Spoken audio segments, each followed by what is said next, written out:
I'm your host, Lady Cara Payne, and I am so excited to have our first guest of the season, Lady Verlonda Johnson. Lady Johnson, Thank you. so good to have you. So good to be here.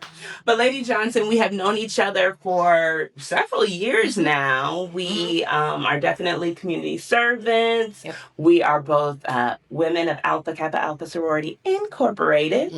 And there's obviously, a lot of other similarities, but just tell the people a little bit about you, your background. So, as you stated, Verlonda Johnson. I'm a Tallahassee native, born and raised here. Two-time Florida A&M University graduate. Hey. Yep. And my husband and I, we have 4 kids together. We're raising 4 kids here. Youngest is 2. As of yesterday, the oldest is 10. So it is a joy. I love all things mamas and babies, and that's where I come alive. That's kind of where I fall in love. I love event planning. That was my former life. So weddings and social gatherings was kind of the thing that I did. But other than that, I love spending time with my family, reading, traveling. I love organizing. Crazy enough, organizing gives me like a calm and peace. So if I see a bookshelf beside a place, that's my thing. So if you go to like one of those stores, like, I don't know, a children's place and all the... Oh yeah, I'm gonna rearrange. It's a little OCD and like ADHD. I have to like rearrange and make sure everything is straight and perfect and aligned, and yeah, it's kind of crazy. So clearly I need you to come over to my house. I would love to. Help me out. I would love to. Please, anybody, I would love to come and do some organization. Seriously. Okay, all right. Well, speaking of organization, planning, you are an entrepreneur. Yep. Tell us a little bit about your businesses. Yeah, so a couple of those. So again, I previously had a wedding and event planning business for 13 years. I ran that. And that was my baby, and ended up shutting that down after I had my 3rd child. It just became too much. Outside of that, my husband and I have a roofing and construction company that we run and manage together. I also have a nonprofit called the Happiness Collective, which again is all about mamas and babies, making sure that our mamas are healthy and whole, so that our babies are healthy and whole, and that moms are they're living on purpose, and they're living out their passions and doing the thing that they really love to do, and not just being a mom. That is so beautiful. Yeah. So we know you are a mama of 4. You are a businesswoman, 2-time Rattler alumna. And then your husband, of course, you all have the construction company, but he's also a minister, right? Tell me a little bit about how you met, if you can shout out your church, all that good stuff. Course. So we actually met, it was a blind date. We have a mutual friend. Yes, I know. Yeah, a mutual friend who maybe a year prior to us meeting, he was like, I think he'd be perfect for my best friend, da da da da. And I was like, is he a pastor? Because I don't want a pastor. And he's like, yeah, but you love him. He's great. And I was like, no, I'm good. So at the same time, he was also telling him like, hey, you should meet. And he was like, no, she's kind of young. There's a little age difference between us. So a year later, obviously, I'm like, okay, you know what? If it'll shut you up, I'll meet him. So we met and we hit it off. It was great. It was great chemistry. And that was 13 years ago. We're about to celebrate 12 years of marriage. Wow. Yeah. Wait. So, scoot back. Yeah. So you have this mutual friend. Right. Was that mutual friend in the ministry? Yes. Oh, okay. Because you went straight to, is he a pastor? So. Right. I mean, yes, he was. So he's also a pastor as well. So I was like, so your friend's a pastor too, right? Because that was on my short of, God, I don't want to marry a pastor. That was on my list. It was really top of my list. I don't want to marry a pastor. Why? Because I did not want to be, I think it's what people put on the first ladies and the pastor's wives. The expectations.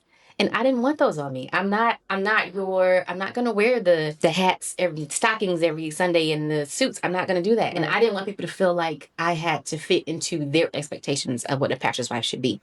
And so I was not on board with it.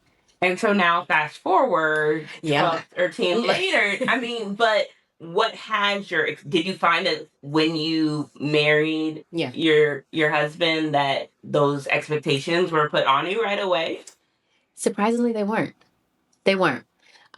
So as soon as I think before we even got married, the year before we got married, he and the best friend introduced us, started a church.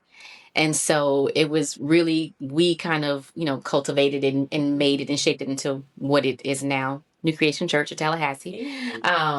So it wasn't that. It wasn't that at all. It wasn't what I thought it was or what I was expecting. So it's been refreshing. That's beautiful. Yeah. So basically, you all church planted and are still there working. Yep. And that is awesome. Yes. I think that that's a really beautiful thing too, when you can kind of, because a similar thing happened with my mother-in-law. So even though we're AME, basically my husband's father was handpicked in South Florida to start a church, an AME church in the area. And they started in like a school building and then they grew to this beautiful, it actually was still like in like a warehouse space in South Florida, but I mean the way they transformed it, it was amazing. And I think that that's even more of a unique journey when you can say that you kind of built this from the ground up and what God did. So that's beautiful. Yeah. Wow. And I think it also hopefully did, as you said, kind of lessen this is how it should be. Yeah. If you're in a more traditional setting, absolutely, you do get that. Absolutely. And, you mentioned like the stockings and everything. And, there's this whole thing with Lady Bryant now with the dress she wore to, I think it was the UNCF, UNICEF, one of those banquet. Yep. And let me hear what you think, then I'll say what I think. So again, I'm not the typical pastor's wife. I love the dress. Okay, the dress was beautiful. It was gorgeous. If I had her shape, I probably would wear it too. I think, again, people just place these expectations on pastors' wives that you can't be sexy. You can't be beautiful. You can't, show your curves. Right. And we are women. That's just not the case. So would I wear the dress? No. But was it beautiful? Absolutely. Now, I said this to my friends. We have a First Ladies or Pastors' Wives group chat. I told them, I was like, if my husband don't stand up for me like that, I don't want him. I am proud of him for the way he stood up for his wife. That's what you're supposed to do. Yes. So, I mean, the dress was gorgeous. I wouldn't wear it, but kudos to her. Yeah, I loved it too. And it was interesting because when I first saw it, I was like, oh gosh, this again. Yeah. But then I looked, at it in other images and video and stuff like that. And I was like, this is a bomb dress. It's really, really pretty. Now, again, I will say the linings, I was like, that's my biggest turn off of it. But she was covered, you know what I'm saying? So. And I loved it too. I thought it was beautiful. Again, what I wear. And that's why I said to my husband, I was like, if I wanted to wear this dress, you would be like, yes, babe. Who's to say? But to each your own. And that's the thing, even in this journey, just in life period, people are gonna have their opinions. Absolutely. And of course, when you are a pastor's wife, there is a different type of microscope placed on you.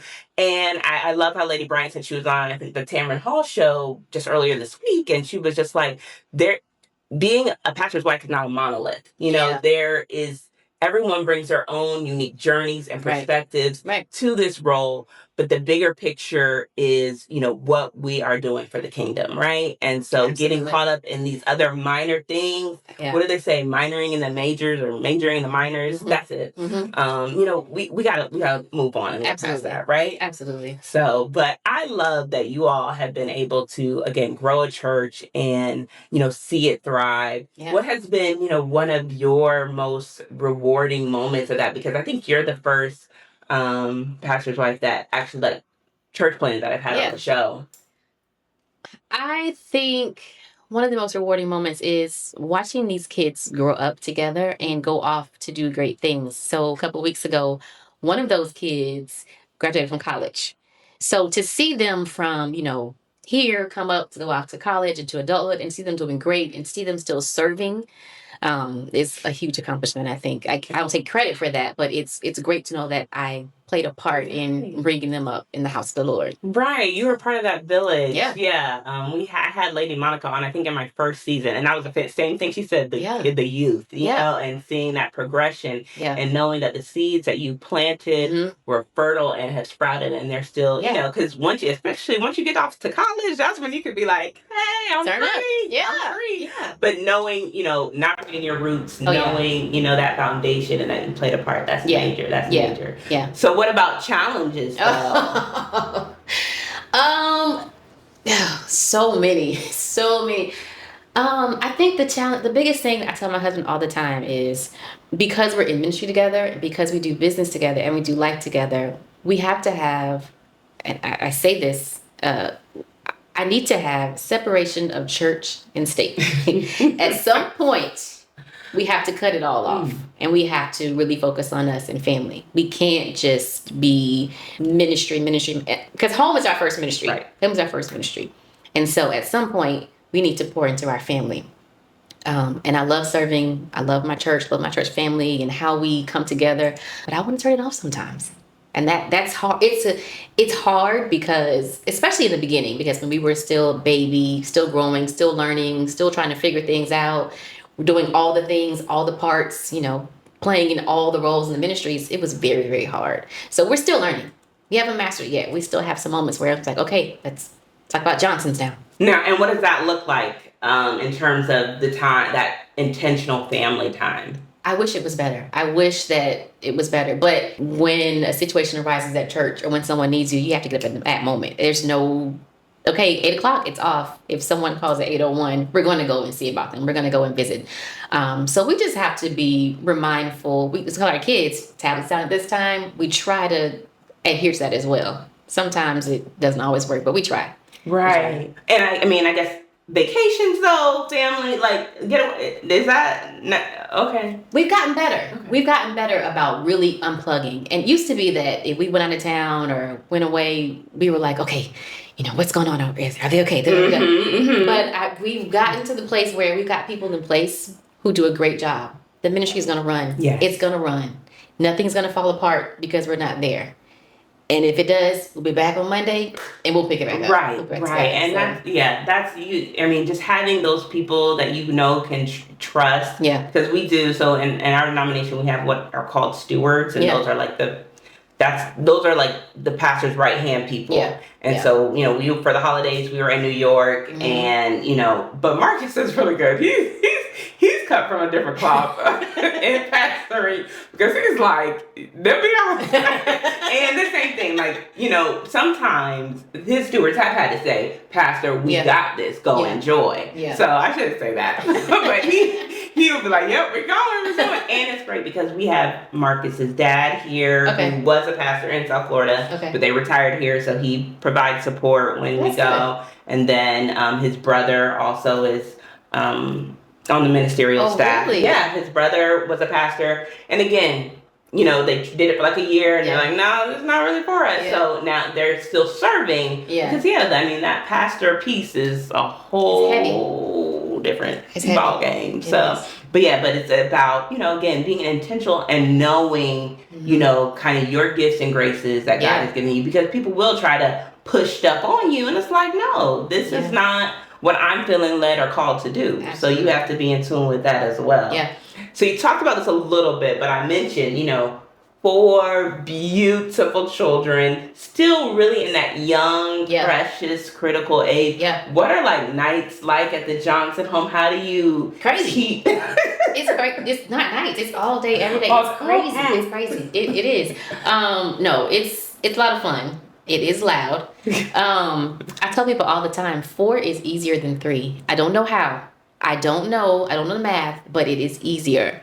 So we found that our kids like their own independence, but they also like structure. And so I'm very, very, very structured. Everything in my house is lists and times, and, you know, so I try to give them their own, you know, chore lists, routines. I give them their own things to do. So they pack lunches, they pack snacks and water bottles, and they have their own routine chart. They come home, check everything off, make sure it's done, because I can't. I can't physically do all the things all the time for everybody. Right. So letting them help, they get a little star, and once they get so many stars, they get rewards. So it makes them feel like they're contributing, they're doing something.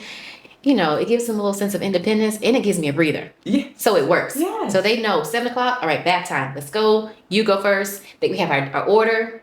You know, you go first on these days, you go first on these days. Otherwise, it's a battle. Yeah. So we've made it work.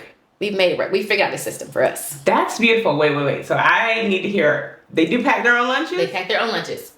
Now, at the beginning of the week on Sundays, I sit down and do the whole meal plan for the week. Okay. So we do lunch, dinner, breakfast, and everything. Mm-hmm. So they know there's no surprises on Monday morning. You know what you're getting. Right. So the night before, we usually pack lunches. They do all of that themselves, put their snacks out, pack their, jackets and book bags. Yeah. They have to. So, and the ages, again, were 10? 10, 8, 6, and 2. So the 6-year-old is packing? The 6-year-old is packing his lunch. Mm-hmm. Okay, because you only had the one girl. Yep. Okay. Yep. Oh my goodness. Okay, see, that's good because, Marcus has started Deuce packing his own lunch. Absolutely. And my mama saying, your 5-year-old is packing a lunch? Yes.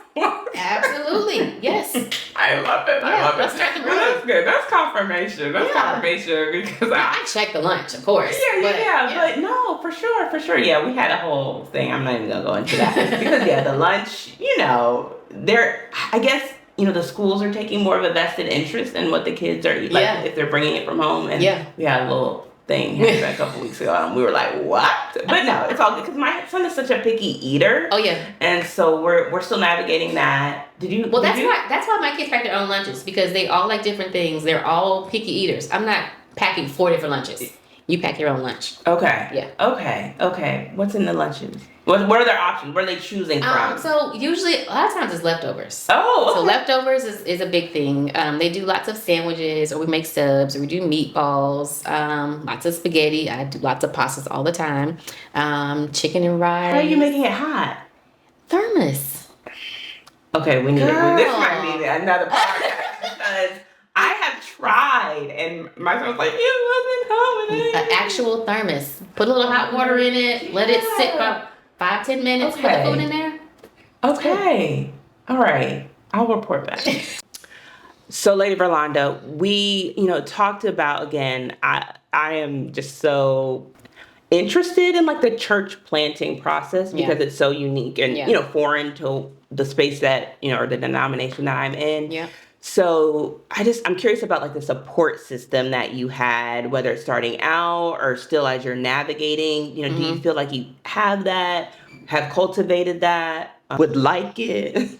Would always welcome it. I feel like when we just started. It was started on faith, and we just went and did what we thought was right. I can't say that I had full support in the beginning. I think I've gained that over the years as I've kind of opened myself up to be, a little bit more vulnerable in spaces like this. And so I have a good number that I could call on of other pastors' wives and say, hey, how do you deal with X, Y, and Z? Or how do you approach, what's your response? So I can say now I have that, but I'm always looking for more of that. I would love to have more roundtable discussions with other women in the ministry and pastors' wives, because we all have different thought processes and we all have different challenges, and some are the same. A lot of them are the same, honestly. But yeah, I welcome that. Welcome that. Okay, so it sounds like I need to, start pulling us together a little more frequently. Yes, I have lots of questions. There's a plan. There is a plan in place. Good. So that was confirmation. So, as we talk about, again, the one thing that came up in the last brunch we did, well, there's a couple things that have come up over the years that I've, found interesting. Mm-hmm. And one was, somebody said that the calling was on the spouse, on the clergy person, and to kind of keep that the main thing. And to dovetail into that, there was also a conversation about, personalities mm-hmm. and, again, recognizing that your husband is the pastor. Mm-hmm. Even I think to some degree, even some, couples that are co-pastoring mm-hmm. and things that's mm-hmm. not your, okay. I am definitely of he's the pastor, not me. Yeah. So, but you might have moments where like you see something or an interaction or a decision and you're like, oh, babe, I wouldn't. Do you even speak on Absolutely. it? How does that work? Goodness, I am very, very vocal, and he will tell you I am probably his worst critic, is what he would say, because I will come and I'll say, that's not how that goes. That's not how we should do that. And he does the same with me too. But yeah, I'm very vocal. I will always tell him what I think, unsolicited and all. Because I think that we're there to help each other, even though he is the pastor. I am there to help him. I'm there to cover him, to walk alongside him. And so, sometimes I see things that he doesn't, because he is such a outgoing people person. He can talk to anybody about anything for hours and days. And I'm sitting back like, So yeah, we have those discussions quite a bit, and he listens. I can truly say that he does listen to me when I come to him. That is beautiful. And so that's what I'm trying to find, the sweet spot, because one, again, like I said, I'm a PK, so I grew up in this space. Yeah. But just how I say that's the thing, or how I express my opinion, I'm just, the biggest thing is like which I feel like I need to do more, just like pray before, Absolutely. like really bathe whatever my opinion is or whatever I'm about to share with my husband. Yeah. Make sure it's aligned, because if not, it's gonna come out and it's probably not going to be received. And it's probably going to offend him. Yeah, it's going to hurt him or offend him. So yeah, I mean, oftentimes I won't say it immediately. I will say, okay, God, I need you to deal with my heart. Is this me talking or is this you talking? Right. And if it's me, then dial me back a little bit until I can get it together. But yeah, you do have to watch the way in which you say things. Yes. And so that brought me to something else with the church plant piece. So you met on a blind date, but I guess you were worshiping at other places. Yes. And then he came to you and was like, babe, what, did he have a pet name for you? Or Sweetie. Sweetie? Yeah. So he's like, Sweetie. Yeah. I am feeling led to. Was that how? So we were at different churches, and so him and his friend kind of were like, hey, we want to do this. And I think me and the friend's wife were like, and we're very similar. So when I'm thinking it, she's thinking it. When she's thinking it, I'm thinking it. So I always know, I can look at her and we're like, So we were both like, but we're going to go, because this is what God gave you. And I'm not going to try to stop it or, mess anything up. So we were, as I say, 10 toes down. We were all in, and we've been all in. And how many years have you all been? This is year 13. Wow. Yeah. Blessed 13. Yes. Yes. Oh, wow. That is so beautiful. It is something. It is beautiful.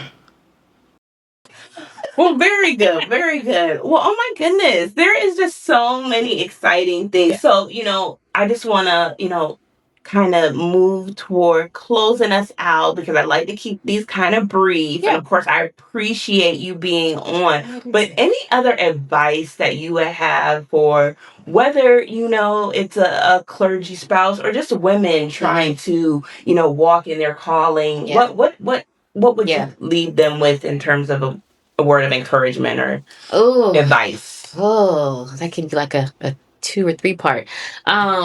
So here's the first thing that I always say. Know who you are outside of your titles.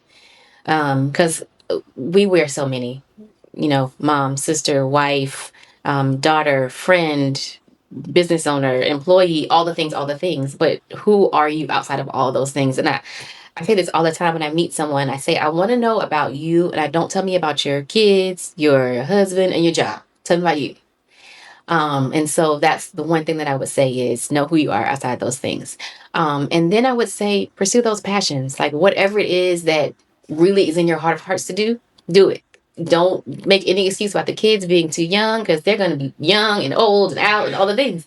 But really do the thing that makes you happy, that makes, the butterflies come and makes your stomach jump. Do that thing.